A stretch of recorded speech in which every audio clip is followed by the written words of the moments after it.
ఆంధ్రాలో YCP party ఓడిపోయి 4 నెలలు పూర్తయింది. గడిచిన 5 ఏళ్ల పాటు వైసీపీ ప్రభుత్వం అధికారాన్ని చలాయించింది. మాజీ సీఎం జగన్మోహన్ రెడ్డి కూడా ఎన్నో సంక్షేమ పథకాలపైన దృష్టి పెట్టి స్కూల్స్, వైద్యం, విద్య వంటి వాటిని పూర్తిగా మార్చివేశారు. అయినప్పటికీ కేవలం 4% ఓటింగ్ సంపాదించుకున్నారు జగన్మోహన్ రెడ్డి.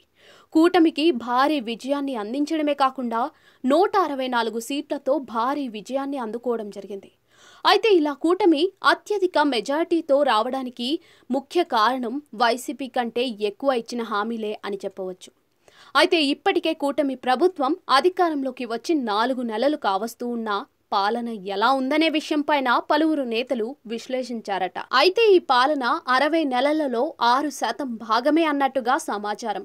అయితే వినిపిస్తున్న సమాచారం ప్రకారం కూటమి పాలనలో దిగువ మధ్యతరగతి వారు చాలా అసంతృప్తిగా ఉన్నారని, అందుకు కారణం సంక్షేమ పథకాలు ఇంకా అమలు చేయకపోవడమే. వైసీపీ పార్టీ కంటే ఎక్కువ సంక్షేమం ఇస్తామని చెప్పి ఇప్పటి వరకు వాటి ఊసే ఎత్తలేదని చర్చ జరుగుతోందట. అలాగే మరోవైపు సూపర్ 6 హామీలను కేవలం పెన్షన్ మాత్రమే తీసుకువచ్చారు. మిగిలిన వాటన్నిటినీ కూడా పట్టించుకోలేదని చర్చ జరుగుతోందట. కానీ ఇప్పటికే ప్రజలలో అక్కడక్కడ కూటమి నేతలపైన కూడా అసంతృప్తి కనిపిస్తున్నట్లుగా వార్తలు వినిపిస్తున్నాయి. రోడ్లు డెవలప్మెంట్ కూడా చేయలేదని వార్తలు వినిపిస్తున్నాయి.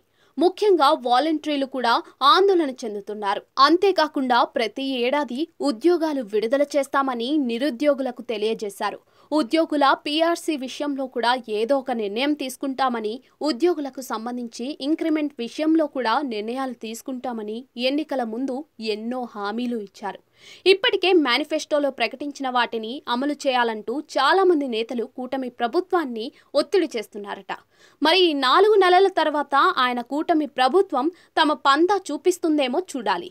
వైసీపీ నేతలు కూడా కూటమి ప్రభుత్వం పైన సంక్షేమ పథకాలు అమలు చేయాలని ఒత్తిడి చేయడంతో కల్తీ నెయ్యి లడ్డు వ్యవహారాన్ని ఇది కూడా కూటమికి చిక్కులు తెచ్చేలా కనిపిస్తోందట.